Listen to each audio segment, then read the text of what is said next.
Julius Evola remains one of the most complex and often controversial figures in 20th century philosophy. Before his later, more widely known works, a young Evola produced a series of intensely speculative philosophical texts.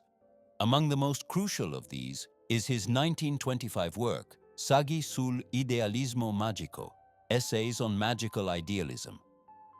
This collection of essays, written in a fervent intellectual climate, forms the bedrock of his entire philosophical project. To truly grasp the arguments in Saggi sull'idealismo magico, one must first understand the unique historical and intellectual world from which it emerged. The book was not written in a vacuum. It is a direct product of a specific time of crisis and transition, both for European civilization and for Evola himself, as he forged his philosophical identity. These essays capture the pivotal moment in Evola's intellectual development, his definitive transition from an artistic phase into a philosophical phase. By the early 1920s, the young Evola had moved beyond his engagement with avant-garde art and was dedicated to constructing a complete philosophical system. Crucially, his systematic magnum opus, Teoria dell'individuo assoluto, Theory of the Absolute Individual, was already completed in 1924, but its publication was delayed. The Saggi, published in 1925, were therefore a deliberate public introduction to this system, an anticipation or preliminary statement of position for a worldview that had already been privately formulated. The book was shaped by the turbulent intellectual atmosphere of post-World War I Europe.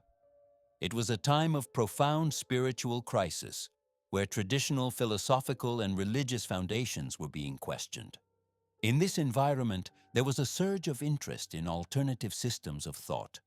Evola and his contemporaries were deeply engaged with a wide range of ideas, publishing in journals like Il Nuovo Paese, Ultra, Atanor, and Il Mondo. Occultism and esotericism.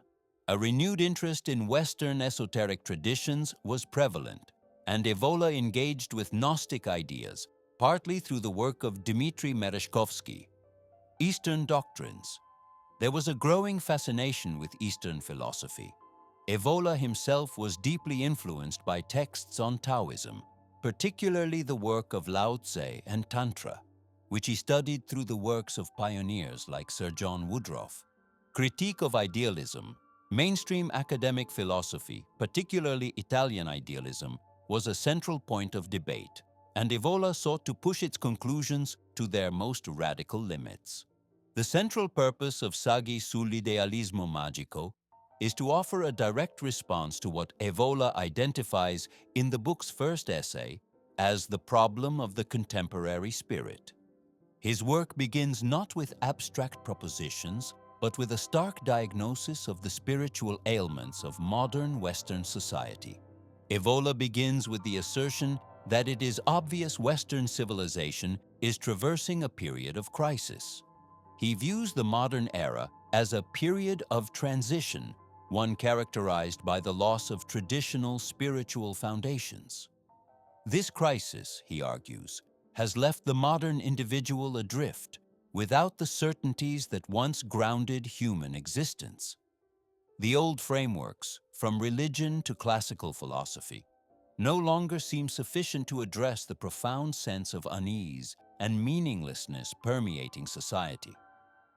In his search for a solution, Evola turns to the philosophical tradition of idealism, the idea that reality is, at its core, mental or grounded in consciousness.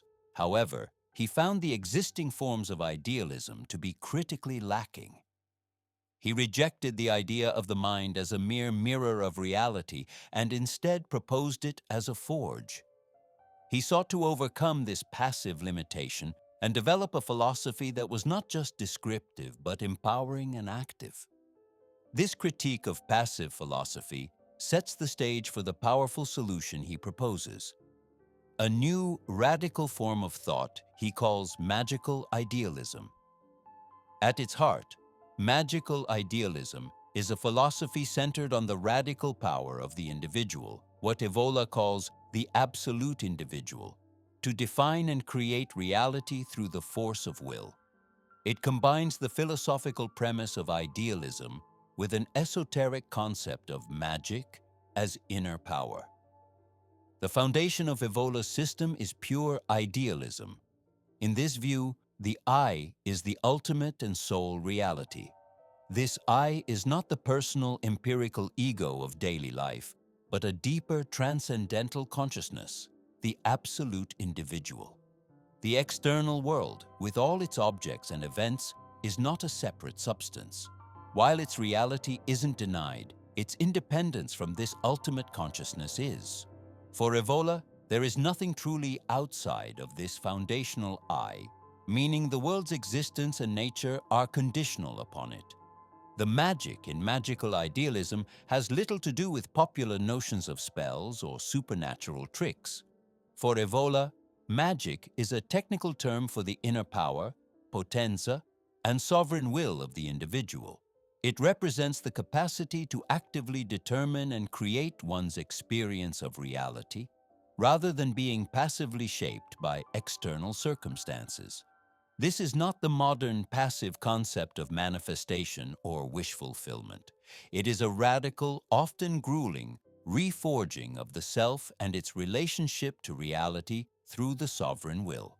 Where traditional idealism might say, "The world is my idea," magical idealism says, "The world becomes what I will it to be." It is the philosophy of the individual who moves from being a spectator of reality to being its creator. The essays in the collection each explore a different facet of the magical idealist system, building a comprehensive vision of human potential. A central essay is dedicated to the concept of power, il concetto di potenza. Here, Evola defines power not as political or social domination over others, but as a metaphysical quality of absolute self-mastery. It is not simply psychological self-control, but a fundamental state of being. This power emanates from the I, recognizing itself as the ultimate source of value and meaning, free from all external determinants. It is the engine of the absolute individual, the force that allows one to transcend limitations and actively shape experience.